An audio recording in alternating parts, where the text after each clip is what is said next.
journal vous est offert par le FPI, Fonds des promotions de l'industrie, votre partenaire privilégié pour la réussite de vos projets.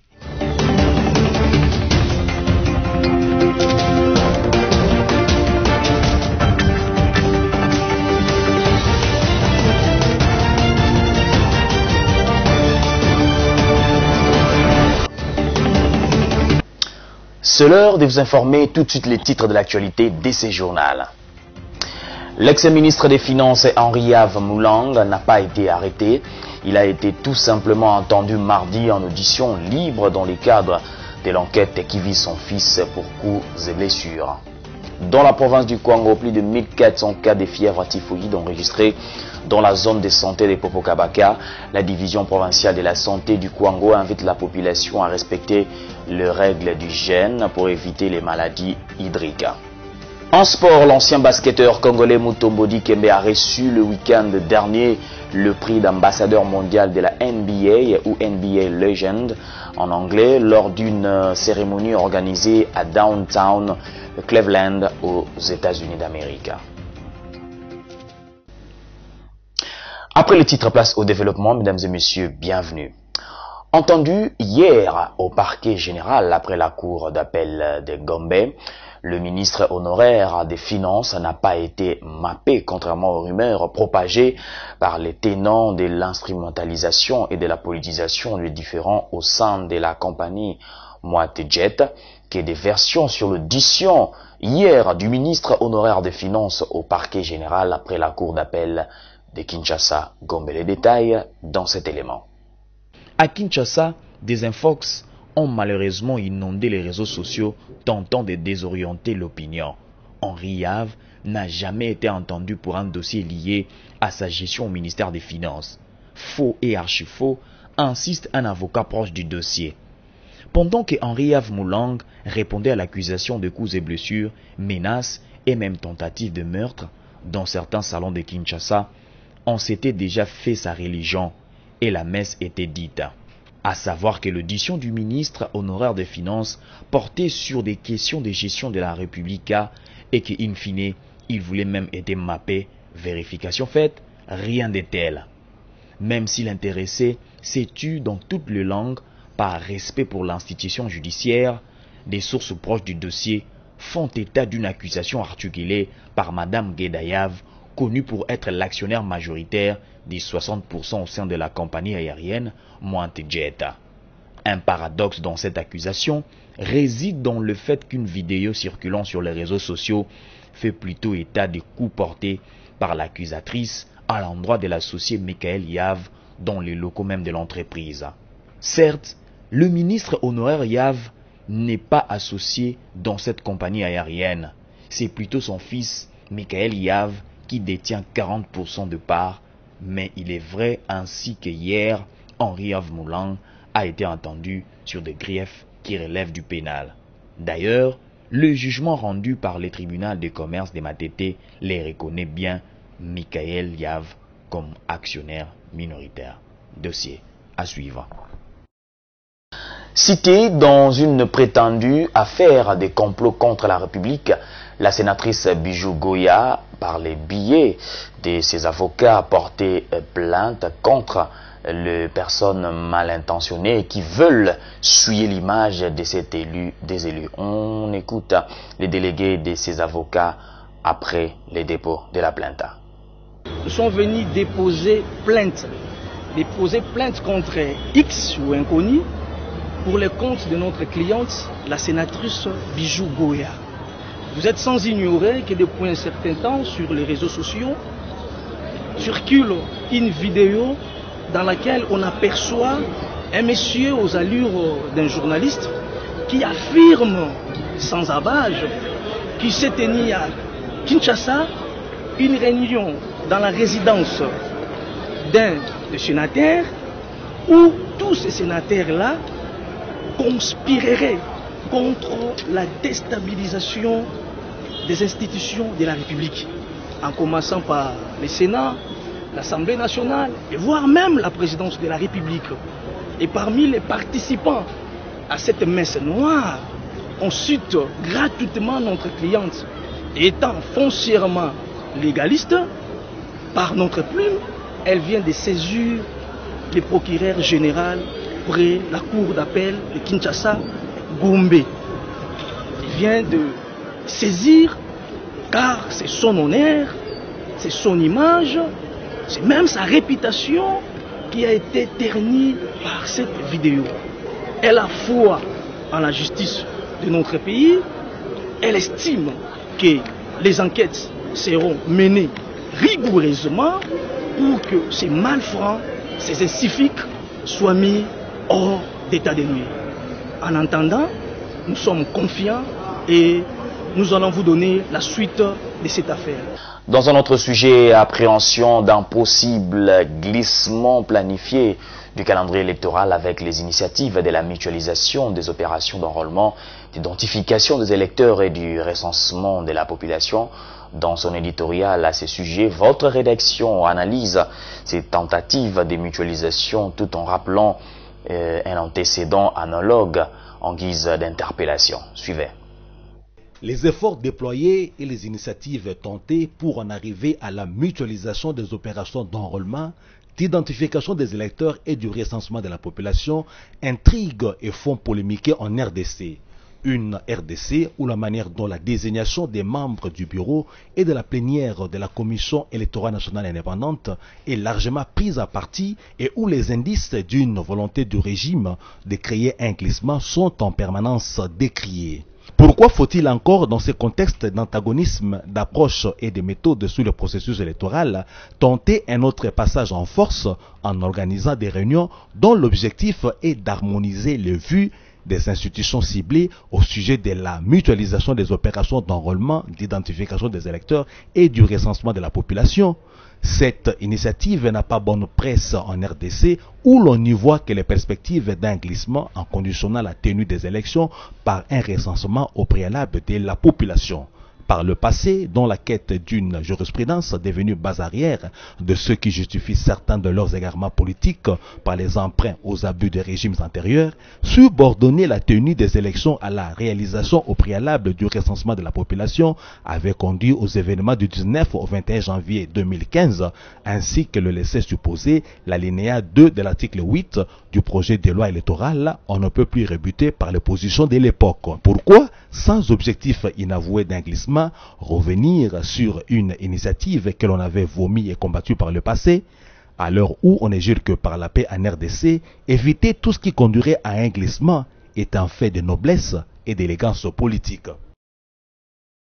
Et puis l'harmonisation de vues au sujet de la mutualisation des opérations d'enrôlement, d'identification des électeurs et du recensement de la population a été l'objet de la réunion entre le président de la République, Félix-Antoine Tshisekedi, ainsi que le gouvernement, la CENI, le NIP et l'INES, mardi 22 février. Suivez. Le président de la République, Félix-Antoine Tshisekedi, a rassemblé les mardis 22 février les gouvernements de la Commission électorale nationale indépendante, l'Office national pour l'identification de la population et l'Institut national de la statistique. Les échanges ont tourné autour de l'harmonisation des informations afin que le gouvernement de la République puisse organiser les élections dans les délais légaux, mais aussi sur l'accompagnement des partenaires pour les recensements de la population d'après une annonce du cabinet du chef de l'État. D'après le vice-premier ministre de l'Intérieur, Daniel Asselo, cette réunion a permis d'élever les obstacles sur les projets de mutualisation de ces deux opérations qui peuvent continuer ensemble. Notez que la RDC doit organiser son 4e cycle électoral en 2023, mais au regard des retards déjà accumulés dans les préparatifs, plusieurs observateurs redoutent un glissement du calendrier électoral. Le gouvernement, tout comme la présidence de la République, rassure que les élections auront lieu l'année prochaine. En santé, je dis en titre, le médecin épidémiologiste de la zone de santé de Popo-Kabaka, le docteur François Mwakisenda, rapporte que plus de 1400 cas de fièvre typhoïde sont enregistrés depuis le début de l'année dans cette structure médicale. Il renseigne que certaines complications sont survenues, notamment les perforations intestinales. Suivez cet élément. L'épidémie de la fièvre typhoïde frappe la zone de Popo-Kabaka dans la province de Kwango depuis le mois dernier. Une grande partie de la population de la région se sont menacées par cette épidémie et 14 058 cas ont été enregistrés. Cette maladie touche presque toutes les tranches d'âge. C'est une maladie qui se transmet par l'injection d'eau et d'aliments contaminés par contact direct avec le sel d'une personne infectée. Le docteur Mwakisinda, médecin épidémiologiste, évoque les difficultés rencontrées pour maîtriser l'épidémie. Il demande l'intervention de médecins épidémiologistes pour sauver les victimes. À la population, il recommande la pratique de l'hygiène pour éviter la contamination. En province, pacifier la province d'Elituri et restaurer l'autorité de l'État, préoccuper au plus haut point les autorités politico-militaires de la République démocratique du Congo. C'est ce qui justifie l'arrivée du ministre de la Défense nationale, Gilbert Kabanda à Bunia, chef-lieu de la province d'Elituri. Reportage.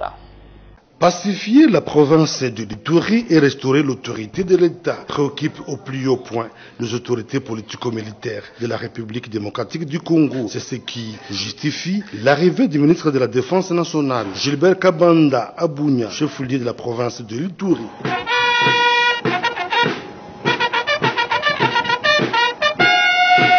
Pour les patrons de la Défense nationale, la paix en Ituri, c'est une obligation pour tous. Voir aussi ce qui se passe chez nous, à l'Ituri, et voir comment ensemble. La population de l'Ituri doit garder l'espoir pour le retour d'une paix durable si l'ensemble de la province estime de son côté. Le député national Héritier Chouma de la Commission défense et sécurité au sein de l'Assemblée nationale avant d'appeler les groupes armés à déposer les armes. Vous savez, il y a deux choses que les gens doivent comprendre. L'état de siège, c'est une autre chose. La sécurité, c'est aussi une autre chose. Et j'ai toujours dit, la question de la sécurité, ce n'est pas la question qu'on doit poser ou donner cette responsabilité à l'armée ou soit à la police. La question de sécurité, c'est la question de tout le monde. Les groupes armés, ils devaient déposer. On n'a pas l'état de faire la guerre. Allez ailleurs, vérifier, voyager à Goma. Et là-bas, chez eux, il y a le développement. Je pense qu'il est temps que nous devons nous mettre quand même ensemble, chercher à comprendre les vrais mobiles ou la cause profonde qui nous pousse à nous créer nous-mêmes les sécurités. Cette énième arrivée du ministre Gilbert Kabanda à Ituri au lendemain du renforcement de l'effectif militaire traduit la ferme détermination du commandant suprême des forces armées et de la police à en finir une fois pour toutes avec les groupes armés existants en Ituri. Dans le chapitre du sport, l'ancien basketteur congolais Mutombo Dikembe a reçu le week-end dernier le prix d'ambassadeur mondial des NBA ou NBA Legend en anglais lors d'une cérémonie organisée à Downtown Cleveland aux États-Unis. Il a reçu les titres par l'entremise de l'ancienne star de la NBA Jed Collins. Mutombo Dikembe a été honoré pour son travail abattu dans son pays natal, la République démocratique du Congo, la construction de l'hôpital Biamba Marie Mutombo à Kinshasa pour honorer sa défunte mère et celle d'une école dans le village Chibombo au Kasaï oriental construite pour rendre hommage à son feu père aux États-Unis d'Amérique. Élu meilleur défenseur du mois de janvier de la Ligue portugaise le 14 février dernier, l'international congolais Chancel Mbemba a reçu le lundi le trophée pour couronner son titre. En 26 matchs joués, le défenseur central du FC Porto a fait ses preuves. Il a marqué un but et a écopé d'un seul carton rouge.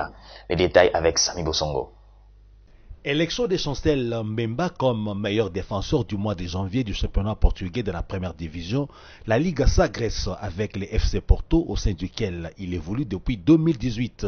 C'est son début d'année excellent qui est à la base de cette distinction spéciale. En effet, le héros en ce mois de janvier a joué tous les matchs du FC Porto avec une performance évidente. Jubilant à cette occasion sur les réseaux sociaux, Chancel Mbemba a dédié son trophée à la RDC. Il a à ce sujet écrit, nous citons, dit-on, je suis heureux d'avoir reçu le titre des meilleurs défenseurs du mois de janvier de la Ligue portugaise. Merci à mon équipe car on gagne ensemble. Et merci à vous tous qui êtes derrière moi. C'est le Congo qui gagne. Fin de citation. Oui, le Congo gagnera plus encore si la bonne forme de Chancel Mbemba l'aide à se qualifier pour la deuxième fois de son histoire à une phase finale d'une Coupe du Monde. Une qualification qui passe par une victoire après la double confrontation de barrage face au Maroc. Ne nous quittez pas, la revue de presse, c'est dans un instant.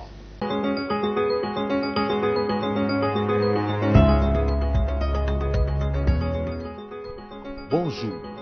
Les dirigeants du monde plaident pour des financements d'urgence contre la pauvreté.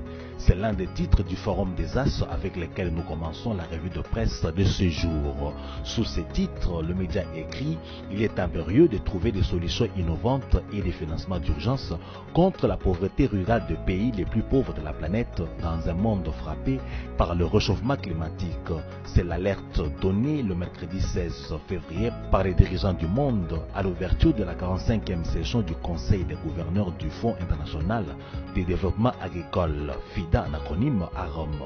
La rencontre s'est focalisée sur le thème général « Mobiliser l'innovation et la finance pour garantir une relance porteuse d'inclusion et de résilience climatique ». Le phare online.net s'est intéressé aux Congolais sans carte d'identité pour qui la RDC et les HCR sont appelés à travailler ensemble. Initiative réalisée, renseigne ces médias par la représentante du Haut Commissariat des réfugiés, Lise Ahoua, qui, à la fin de son mandat en RDC, a décidé de se rendre au palais de la justice afin de fournir à la ministre Rose Motombo-Kiese des informations sur les activités de terrain de son organisation dans le cadre de la collaboration entre la RDC et cette agence des Nations Unies. Il y a des gens qui ne sont pas, par exemple, enregistrés. Nous avons des enfants qui sont nés et qui ne sont pas enregistrés. Et c'est à travers tous les territoires de la République démocratique du Congo.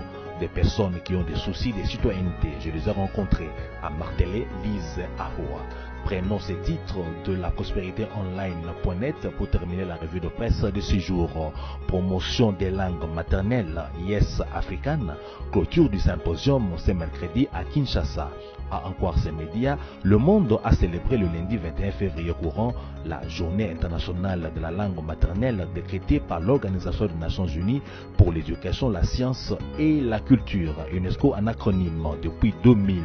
À l'occasion, la structure Yes africaine a organisé un atelier de 3 jours, soit du 21 au 23 février 2022 dans la salle événementielle du Showbuzz de Kinshasa dans la commune de la Gombe pour tenter de répondre à la question sur la place que l'Afrique occupe pour l'enseignement multilingue basé sur la langue maternelle africaine à l'APRENA. Pour la deuxième journée, mardi 22 février, il était question de parler avec beaucoup plus de précision sur le rôle du niveau préscolaire dans l'enseignement multilingue basé sur la langue maternelle de l'APRENA. Le thème choisi par les comités organisateurs est « L'Afrique est-elle prête pour l'enseignement multilingue basé sur la langue maternelle africaine de l'APRENA ?» Merci d'avoir suivi religieusement cette revue de presse.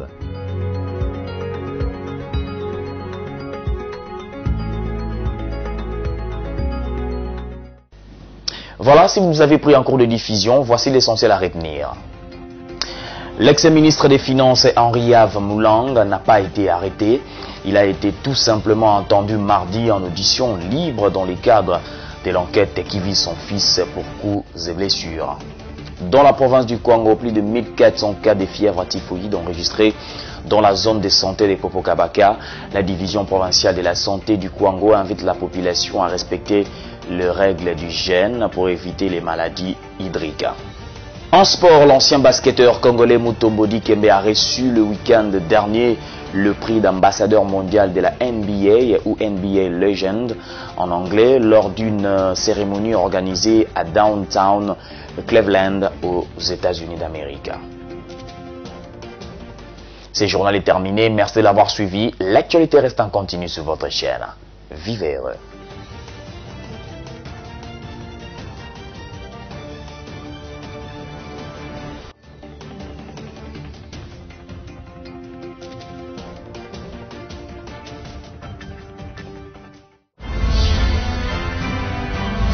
Ce journal vous a été offert par le FPI.